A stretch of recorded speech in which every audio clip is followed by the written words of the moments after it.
नमस्कार बच्चों, मैं चिरंजीवी एस्पिरेंट्स में आपका स्वागत करता हूं।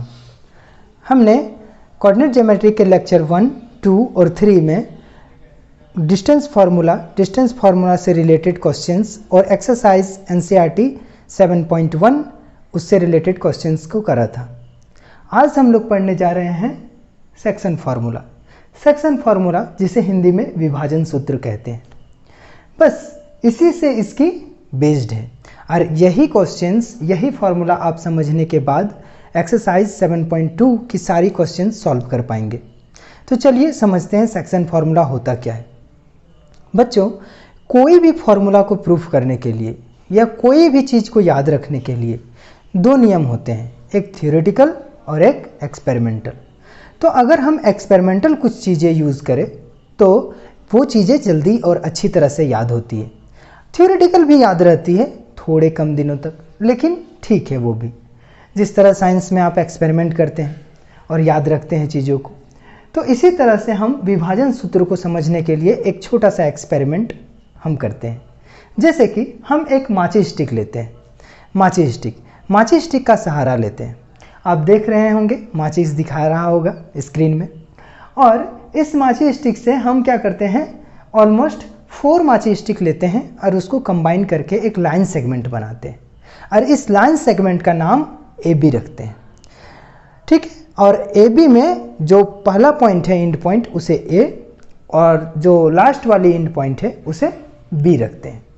ठीक है, अब इस AB को क्या करते हैं बच्चों, अब से इसे एक सेक्शंस यहाँ से पार्शियली डिस्ट्रीब्यूट कर देते हैं, है ना, उसे क्या करते हैं, बांट देते हैं। तो मुझे एक नीचे से आप देख चुके हैं कि एक नीचे निकलता हुआ आपको दिख रहा होगा। ठीक है, और वो उस छोटे पार्ट को जो निकल चुका है उसे हम PQ मानते हैं। ठीक है, अब वो जो PQ हो गया बच्चों, वो भी एक तरह का लाइन सेगमेंट हो गया और A भी एक तरह का लाइन सेगमेंट है। लेकिन क्या जितनी लेंथ AB की थी वही लेंथ PQ की है? नहीं होगी, क्योंकि उसी का ही तो पार्ट निकाला गया है, उसी को ही तो बांटा गया है, तो इसीलिए उसका लेंथ वो हो ही नहीं सकता। अब वो 3 यूनिट बचा बच्चों और ये 1 यूनिट। अगर इसको हम लिखेंगे कि AB रेशियो PQ तो क्या लिखेंगे बच्चों, या फिर PQ रेशियो AB लिखेंगे तो क्या लिखेंगे, तो PQ जो है वो कितना है, 1 यूनिट, और AB जो है वो कितना है, 3 यूनिट के ऑलमोस्ट बराबर। तो इसे हम कहेंगे 1:3। ठीक है, और वही चीज़ बच्चों अगर हम और AB रेशियो PQ लिखना चाहे तो क्या लिख सकते हैं, तो देखिए लिखा है मैंने, AB ratio PQ is equals to 3:1। ठीक है, क्या लिखेंगे, 3:1। और इस तरह से हम लोग इसे रेशियो में समझेंगे। तो आप बिल्कुल अभी तक यहाँ तक समझ चुके होंगे कि किसी लाइन सेगमेंट को किस तरह से रेशियो में डिवाइड किया जाता है और उसके सेक्शंस कैसे निकाले जाते हैं, यानी उसे कैसे विभाजित किया जाता है, उसे विभाजित कैसे किया जाता है, समझ चुके होंगे। अब यही बच्चों, यही चीज जो आपको दिख रहा है सेक्शन फार्मूला में रेशियो के तौर पे, उसको, उसी रेशियो को अब हम M1 और M2 का नाम देते हैं। यानी अगर M1 बोले तो 1 की बात कर रहे हैं और M2 बोले तो किसकी बात कर रहे हैं, 3 की बात कर रहे हैं। इसी तरह अगर आप नीचे वाले AB रेशियो PQ की ओर देखें तो M1 बोले तो 3 की बात कर रहे हैं और M2 बोले तो 1 की बात कर रहे हैं, यानी 3:1। तो M1 रेशियो M2 और M1 रेशियो M2, पहले केस में भी दूसरे केस में भी। तो इस तरह से समझेंगे, समझ गए।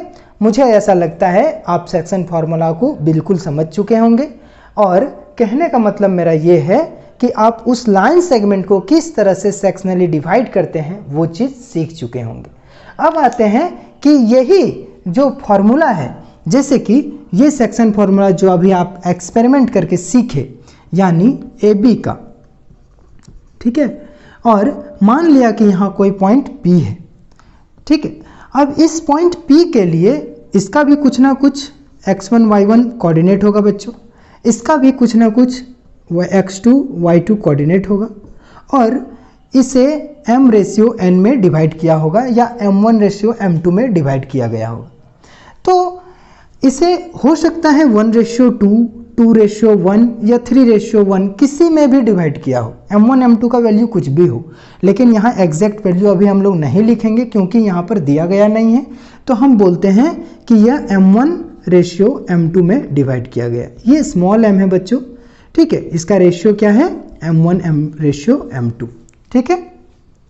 अब हम लोग क्या करते हैं, इसका कुछ ना कुछ तो कोऑर्डिनेट होगा बच्चों, तो x और y के रिस्पेक्ट में कोऑर्डिनेट होता है, आप जानते हैं।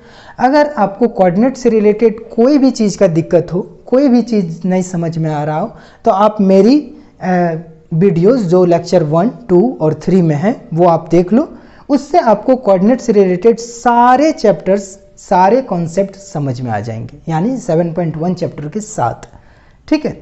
अब क्या करते हैं, इस p के x को कैसे निकाला जाए, यही चीज को डिफाइन किया गया है सेक्शन फार्मूला में। यानी x जो है उसको किस तरह से लिखा जाए, ये कैसे आएगा। तो बच्चों क्वेश्चन में आपका x1 y1 का वैल्यू दिया रहेगा, x2 y2 का वैल्यू दिया रहेगा और m1 m2 का वैल्यू दिया रहेगा, और इसी पॉइंट p को आपको निकालना है। तो x बराबर होगा बच्चों m1 x2 plus m2 x1 divided by m1 plus m2, ठीक है। और इसी चीज को अगर y निकाला जाए, अब x तो निकल गया कि ये फॉर्मूला लगा के, फॉर्मूला कैसे याद रखेंगे, अगर m1 लेंगे तो x का 2, m2 लेंगे तो x का 1 और नीचे m1 प्लस m2, सिंपल है, याद रखना एकदम इजी है। और अगर आप y निकालेंगे तो सेम इसी तरह से बस m1 y2 m2 y1 लिखेंगे, तो लिख दीजिए m1 y2 plus m2 y1 divided by m1 plus m2। तो ये हो गया बच्चों x और y का कोऑर्डिनेट निकालने का फॉर्मूला।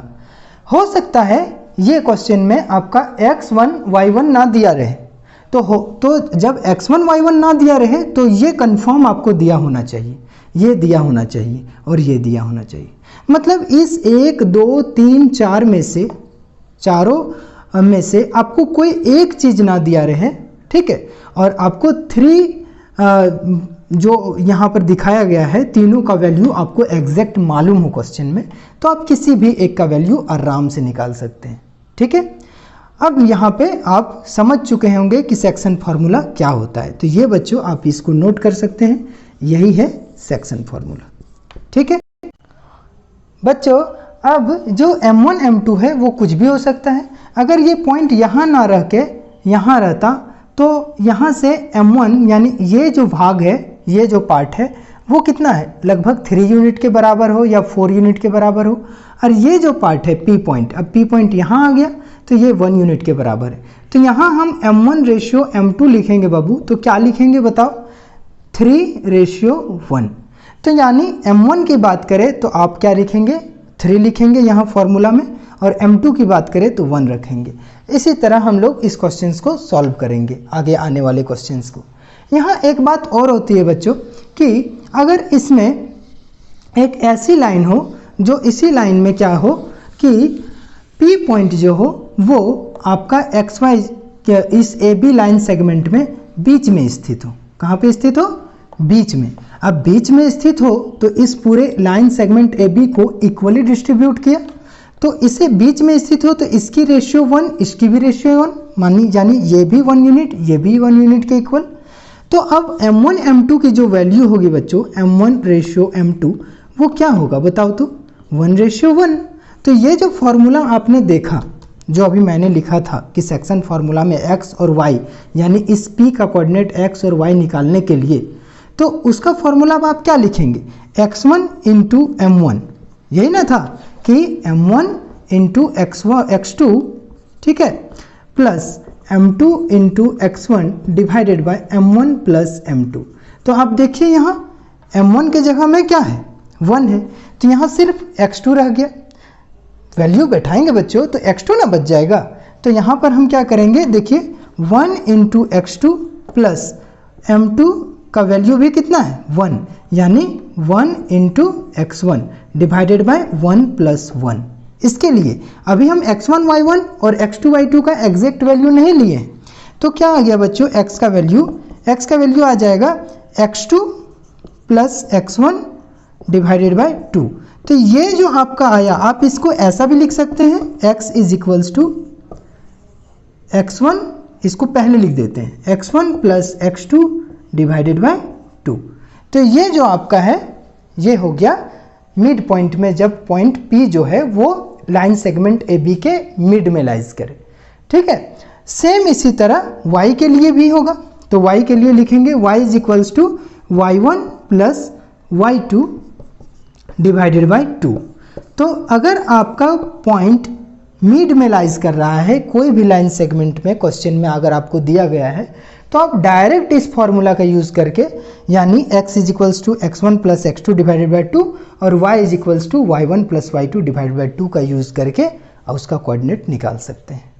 तो चलिए बच्चों, आज यहाँ तक रहा। मुझे पूरी उम्मीद है कि आप सेक्शन फार्मूला को अच्छी तरह समझ चुके होंगे और अच्छी तरह इससे रिलेटेड क्वेश्चंस को सॉल्व करेंगे।